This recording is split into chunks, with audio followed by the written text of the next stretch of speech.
정희 씨는 딸에게 10만 달러를 보냈습니다. 그런데 센터링크는 정희 씨의 재산이 1만 달러만 줄었다고 계산했습니다. 나머지 9만 달러는 여전히 정희 씨의 돈. 앞으로 5년 동안 말이죠. 돈은 이미 딸의 집 보증금으로 들어갔습니다. 정희 씨 통장에는 없고 마음대로 돌려달라고 할 수도 없습니다. 그런데 연금 계산에서는 그 9만 달러가 아직 정희 씨 옆에 놓여 있습니다. 정희 씨처럼 재산 심사로 연금액이 정해지는 사람이라면 이 돈 때문에 연금이 2주마다 270달러 줄어들 수 있습니다. 1년이면 7,020달러입니다. 상황과 현재 계산 방식이 그대로 이어진다면 5년 동안 3만 5천 달러가 넘습니다. 딸에게 10만 달러를 줬는데 자기 노후에서는 3만 5천 달러가 더 빠질 수 있는 겁니다. 정희 씨는 재산을 숨기지 않았습니다. 딸이 호주에서 집을 살 수 있도록 보증금을 보태줬을 뿐이에요. 그런데 왜 연금 심사에서는 이미 사라진 돈을 아직도 정희 씨의 재산이라고 할까요? 복잡한 호주 경제를 동네 빵집 이야기로 풀어드리는 호핑 빵집입니다.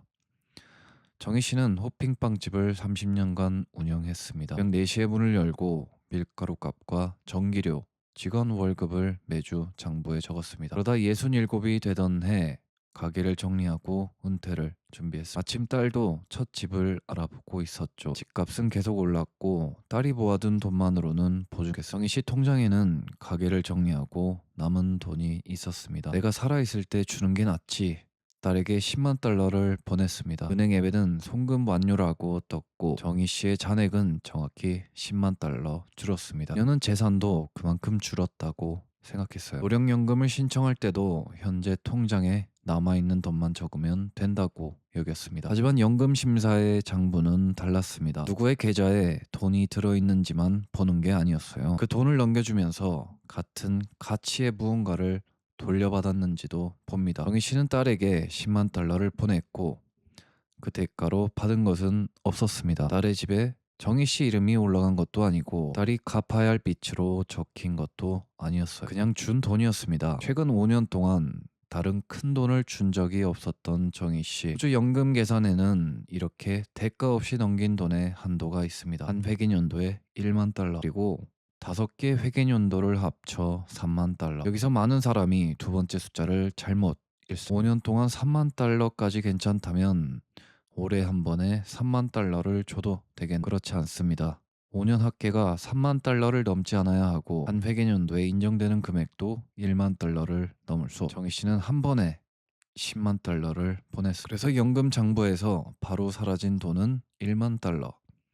한도를 넘긴 9만 달러는 송금한 날부터 5년간 정희 씨의 재산으로 남을 수 있습니다. 그 돈이 지금 어느 계좌에 있는지는 핵심이 아닙니다. 딸이 이미 집을 샀는지 그 돈을 다시 받을 생각이 없는지도 계산을 바꾸지 못합니다. 이 장부가 보는 건 하나예요. 정희 씨가 자기 선택으로 10만 달러짜리 재산을 대가 없이 넘겼다는 것. 이 규칙이 있는 이유는 어렵지 않습니다. 연금을 더 받기 직전에 전 재산을 가족에게 넘긴 뒤 이제 제 돈은 없습니다 라고 말하는 일을 막기 위해서입니다. 문제는 재산을 숨기려는 사람만 걸리는 규칙이 아니라 딸의 첫 집을 도와주려던 부모도 아들에게 가계 미천을 보태준 부모도 똑같은 장부 위에 올라 의도가 아니라 돈이 움직인 방식으로 판단하니까 이제 9만 달러가 정희 씨의 연금을 어떻게 바꾸는지 보겠습니다. 2026년 7월 기준으로 재산 심사 기준을 넘은 돈 1000달러마다 연금은 2주에 3달러씩 줄어듭니다. 정희 씨 장부에 남은 돈은 9만 달러, 1000달러짜리 묶음이 90에 3달러를 곱하면 270달러. 정희 씨가 실제로 가진 다른 재산과 소득 때문에 재산 심사가 최종 연금액을 결정하는 상황이라면 딸에게 준 돈 때문에 2주마다 270달러를 덜 받을 수 있습니다. 한 달로 보면 대략 585달러, 1년이면 7,020달러. 이 상태가 5년간 계속된다면 단순 계산으로 35,100달러. 물론 그 사이에 연금 기준이나 정희 씨의 다른 재산이 바뀌면 실제 금액도 달라질 수 있지만 9만 달러가 장부에서 지워지지 않는다는 사실은 그대로입니다. 더 조용한 계산도 하나 있습니다. 연금 심사에는 이 9만 달러를 재산으로만 보는 게 아닙니다. 실제로 이자를 받고 있지 않더라도 일정한 소득을 만들어내는 돈으로 계산할 수 있습니다. 딸이 그 돈으로 집 보증금을 냈으니 정희 씨에게 돌아오는 이자는 0달러입니다. 그래도 연금 장부에서는 그 돈이 소득을 만들고 있는 것으로 잡힐 수 있습니다. 돈은 한 번 줬는데 재산심사와 소득심사 두 곳에 흔적이 남는 겁니다. 정희 씨는 연금 심사 결과를 받고 나서 딸에게 전화를 걸까 고민했을 돈 다시 보내줄 수 있니? 하지만 딸은 이미 집 계약을 마쳤습니다. 대출도 그 보증금을 기준으로 승인됐고